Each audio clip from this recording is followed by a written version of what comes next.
Bonjour tout le monde. Dans cette vidéo, nous allons montrer que f est dérivable en 3 et nous allons calculer son nombre dérivé en 3. Donc ici, ce qu'on va faire, on va appliquer simplement la définition du cours. C'est-à-dire, on va calculer d'abord le taux d'accroissement de f entre 3 et 3 plus h. Ensuite, on va calculer la limite de ce taux d'accroissement pour voir si elle est finie ou pas. Donc ici, je vais vous rappeler d'abord la formule pour calculer ce taux d'accroissement. Donc ici, on a f de a plus h moins f de a, le tout sur h, avec h différent de 0 bien sûr. Donc dans notre exercice, a est tout simplement égal à 3.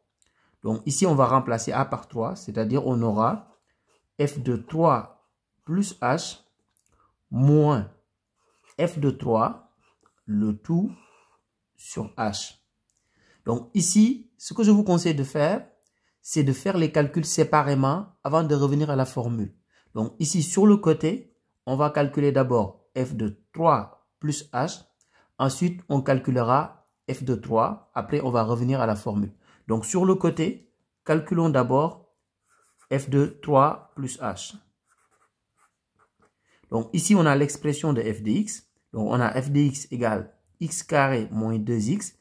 Donc calculer f de 3 plus h, ça veut dire tout simplement remplacer x par 3 plus h.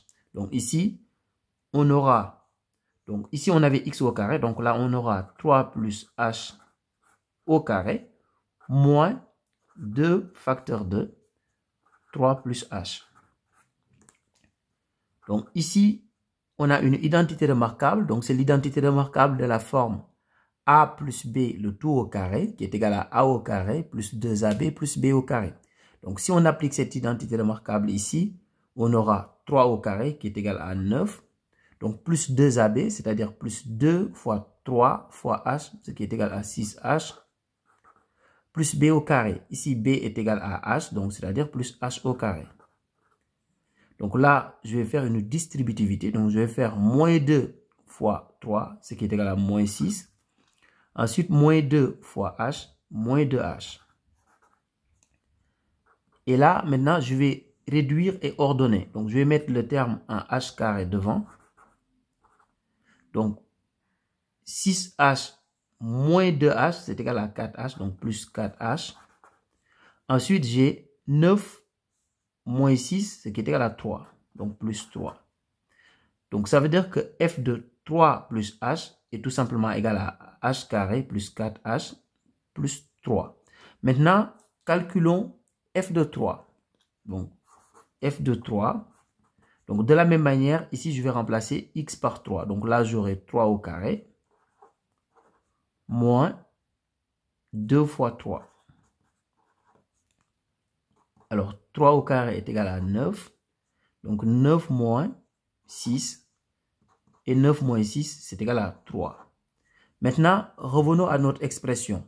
Donc ici, on va remplacer f de 3 plus h par h carré plus 4h plus 3. Donc h carré plus 4h plus 3. Donc moins f de 3. F de 3 est égal à 3. Donc moins 3. Le tout sur h. Donc ici, on a plus 3 moins 3 et plus 3 moins 3, c'est égal à 0. Donc, qu'est-ce qu'il nous reste? Il nous reste h carré plus 4h sur h. Donc, ici, au numérateur, je vais factoriser par h. Comme ça, ici, j'aurai h facteur 2, donc h plus 4, le tout sur h. Et là, je peux maintenant simplifier par h. Et je trouve h plus 4. Donc, l'idée, c'est toujours de simplifier au maximum le taux d'accroissement. Donc, l'idée, c'est toujours d'arriver à une expression beaucoup plus simple. Donc, maintenant, qu'est-ce qu'on va faire? On va calculer tout simplement la limite de h plus 4 lorsque h tend vers 0. Et lorsque h tend vers 0, cette limite est tout simplement égale à 4.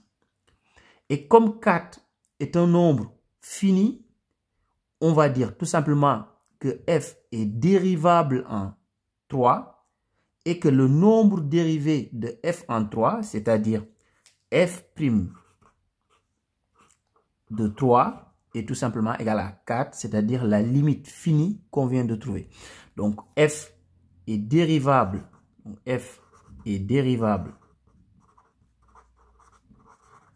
en 3 et f' de 3 est tout simplement égal à 4. C'est-à-dire le nombre dérivé de f en 3 est égal à 4.